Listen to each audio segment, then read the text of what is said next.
Halo, selamat pagi. Ketemu lagi dengan Pak Dar. Nah, bagaimana kabar kalian? Selalu sehat ya?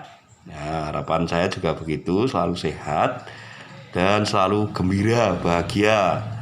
Walaupun selalu di rumah ya, mengerjakan tugas-tugas dari rumah. Apakah kalian juga memakai masker seperti Pak Dar ini? Nah, kalau belum, mulai sekarang itu kemana-mana harus selalu pakai masker agar virus COVID-19 yang selama ini itu menjadi ya katakanlah penyebab situasi saat ini seperti ini segera terputus dan situasi negara kita dan juga dunia itu segera normal kembali seperti sedia kala. Amin. Nah, anak-anak, agar suara saya itu lebih jelas, maka sementara maskernya saya lepas terlebih dahulu. Baik, pada pertemuan kali ini kita akan merangkum materi bab 2 yang selama ini kita pelajari dari rumah, yaitu tentang masyarakat Indonesia pada masa praaksara, Hindu-Buddha, dan juga pada masa Islam. Nah, kehidupan manusia pada masa praaksara itu antara lain yang kita pelajari itu mengenal masa praaksara. Nah, pada materi ini kita bagaimana manusia praaksara itu manusia yang bagaimana manusia yang belum mengenal tulisan. Kemudian juga yang kedua, periodisasi masa praaksara, yaitu tahapan-tahapan masa praaksara. Ini memang ada beberapa pendapat. Kemudian yang berikutnya adalah nilai-nilai budaya yang ada pada masa praaksara dan juga nenek moyang bangsa Indonesia.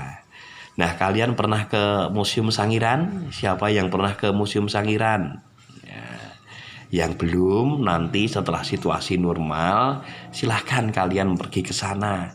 Karena apa? Di Museum Sangiran itu terdapat peninggalan-peninggalan masa praaksara. Ini letaknya tidak begitu jauh, perjalanan hanya sekitar 1 jam kalau dari Solo ini. Tapi nanti setelah situasi normal ya sana.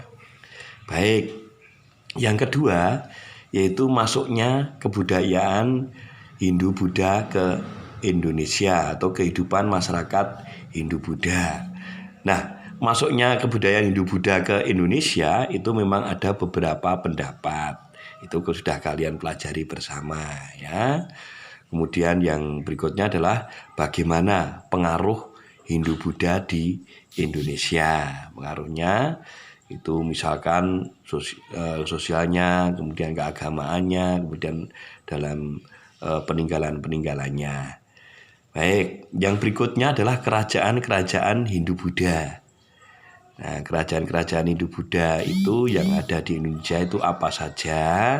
Tentu saja kalian kemarin juga sudah mempelajarinya. Kemudian yang berikutnya adalah apa saja peninggalan-peninggalan Hindu-Buddha. Peninggalan Buddha apa? Peninggalan Hindu apa? Itu yang kedua. Kemudian yang ketiga, kehidupan pada masa Islam.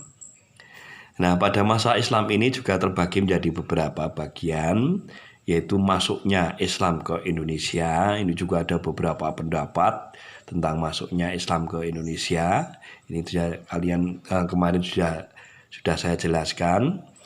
Kemudian persebaran Islam di Indonesia, ya, menyebar ke seluruh lapisan masyarakat ya. Itu. Kemudian pengaruh Islam di Indonesia. Bagaimana pengaruh Islam di Indonesia? Yaitu melalui beberapa cara ya, ini. Kemudian kesultanan atau kalau Hindu-Buddha kerajaan, kalau Islam itu kesultanan ya, kesultanan Islam. Dan kemudian yang ketiga, yang terakhir itu adalah peninggalan sejarah masa Islam. Nah, itu peninggalannya apa saja? Itu misalkan adanya masjid, ya, bangunan-bangunan, kemudian hikayat, kemudian juga budaya-budaya yang lain. Ya, itulah peninggalan sejarah masa Islam. Nah, itulah rangkuman pada bab yang kedua ini. Nah, nanti setelah kalian masuk, kita akan mengadakan ya penilaian harian. Nah, selama kalian